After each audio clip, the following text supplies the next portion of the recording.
আমাকে কিন্তু অনেকেই বলতেছো যে তুমি বেশি কথা না বইলা যাইয়া তোমার সতীনকে নিয়ে আসো। আমি যে আমার সতীনকে আনবো, আমার তো অ্যাড্রেসটা জানা লাগবে যে আমার সতীন কই আছে। আমি কিন্তু আজকে ওরে কল দিছিলাম, তো কল দেওয়ার পর ও আমার সাথে যাতা ব্যবহার করে। আর আমি কিন্তু এগুলো মানে ভিডিও করে রাখছি। এখন থেকে যাই হোক না কেন আমি সবকিছু ভিডিও করে রাখবো এবং সবকিছু আমি তোমাদেরকে দেখাবো যে ও আমার সাথে কি ব্যবহারটা করছে। তো এটা কিন্তু আমি ফেসবুক আর ইউটিউবে আপলোড দিছি, যারা দেখো না অবশ্যই যা দেখবা এনকেপি স্টোরিতে। আর যা তা ব্যবহার করছে, ওর কাছ থেকে আসলে এই ধরনের ব্যবহার আমি আশা করি নাই। তারপরে সকালে দেখলাম আরেকটা ভিডিও আপলোড দিছে, ওইখানে ও আমার ডিরেক্টলি দুষতেছে যে ও সংসার ছাইড়া গেছে আমার জন্য। আমার জন্য কিভাবে? ওরা স্বামী স্ত্রী ঝগড়া করছে, এটা কি আমার দোষ? এখানে তো আমি কিছুই বলি নাই। আজকে যদি ওরে আমি কিছু বলতাম, ও যদি আমার কারণে যাইতো, আমি ওর কাছ থেকে ভুল স্বীকার করতাম, করে ওর কাছে ক্ষমা চাই ওরে আমি নিয়ে আসতাম। আমি কোনো অন্যায় করিনি, আমি কেন ক্ষমা চাবো? আমার অনেকে বলতেছে যেন ওর পায়ে ধরে যায় নিয়ে আসি। আমি যদি ভুল করতাম আমি অবশ্যই ওর পায়ে ধরে নিয়ে আসতাম। আর কিছুদিন আগে যখন আমি চলে গেছিলাম তখনও ও আমার সাথে খারাপ ব্যবহার করে নাই।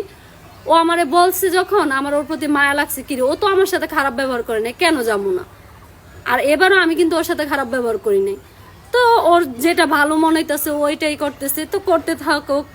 ওর ভুল যদি ও কোনোদিন বুঝতে পারে ও আসবে। আর যদি মনে করে যে না আমার ছেলের আমি এতিম বানামু, আমার ছেলে নিয়ে আমি থাকমু, আমি সিম্পাতি নিয়ে ভিডিও বানায় মানুষের সামনে কান্নাকাটি কইরা টাকা পয়সা ইনকাম করে আমার ছেলের বড় করমু, ও করতে পারে, স্বাভাবিক। তবে আমি ওর একটা কথাই শুধু বলছি ফোনেও, তোমরা যদি ভিডিওটা যারা দেখছো তো দেখছোই, যে তুই চলে আস। আবার অনেকে বলতেছো যে আমি মনে মনে অনেক খুশি। আমি যদি মনে মনে খুশি হইতাম আমি কখনোই ভিডিও তৈরি করতাম না, আর ভিডিও বানায় ওরা আমি আসতে বলতাম না। আমি ওরকম হাসি খুশি ভিডিও বানাইতাম, আমি আমার মতোই চলতাম, আগে যেভাবে চলছি। আমি কিন্তু আসলে সবার মতো না যে সহজে কান্না করে। মানুষ অনেক আছে যে অল্পতে কান্না করে, আমি আসলে কান্না করতে পারি না। এই জন্য আসলে তোমরা আমাকে বিশ্বাস করো না।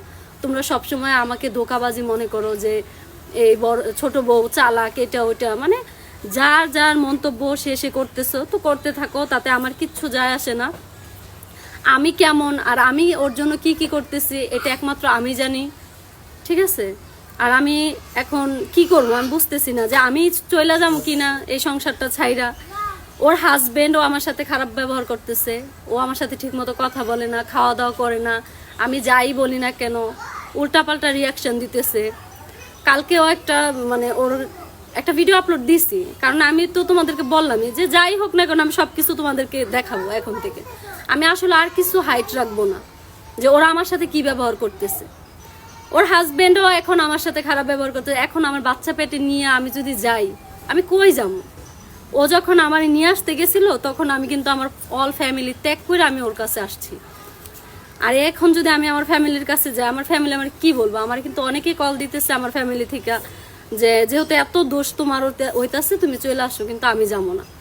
কারণ তাদেরকে আমি বড় কথা দিয়ে আসছিলাম যে আমি কোনোদিন তোমাদের বাড়িতে আসবো না। এখন যদি যাই আমার মুখটা কই থাকবো? আর এই বাচ্চা নিয়ে আমি কি করবো?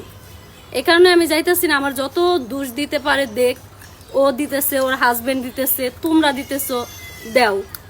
আমি যদি সত্য হয়ে থাকি কাকুলি একদিন ফিরে আসবো।